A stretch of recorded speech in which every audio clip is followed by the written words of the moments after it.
Dust allergy, చల్ల వాతావరణం కానీ, చల్ల నీళ్ళు లేదా పళ్ళు తీసుకున్న జలుబు చేస్తుంది. కొంతమంది తలస్నానం చేసినా కూడా ఎక్కువ సైనసైటిస్లా ఉంది అని అంటారు. అలర్జిక్ లక్షణాలు ఏంటి మరి ఈ వీడియోలో తెలుసుకుందాం.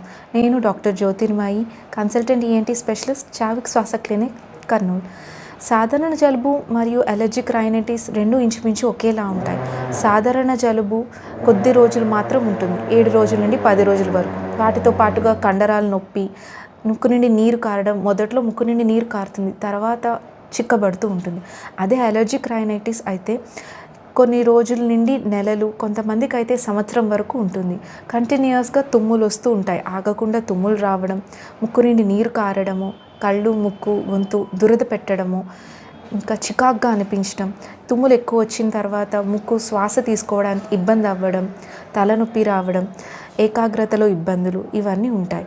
అయితే ఈ అలర్జిక్ రైనైటిస్ కారకాలు ఏంటి అని ఇవి 2 రకాలుగా ఉంటాయి. ఇండోర్ మరియు అవుట్డోర్గా చెప్తాం.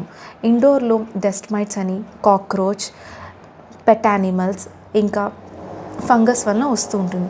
అవుట్డోర్లో పోలన్ ఇంకా ఫంగస్ వలన వస్తూ ఉంటుంది.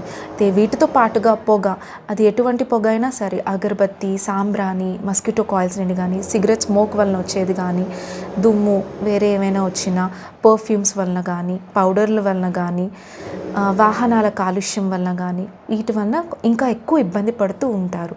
వీటి నుండి వీలైనంత వరకు దూరంగా ఉంటే మనకి ఈ అలర్జీ లక్షణాలు చాలా వరకు తక్కువ వస్తాయి.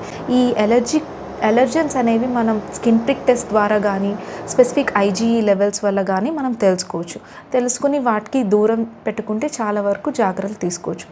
అలర్జీ అనేది కంటిన్యూస్గా ఎర్లీ స్టేజ్లో అనేది మనం తెలుసుకుని దానికి తగ్గ ట్రీట్మెంట్ తీసుకున్నట్టయితే ఆస్తమాని చాలా వరకు రానివ్వకుండా కంట్రోల్ చేసుకోవచ్చు.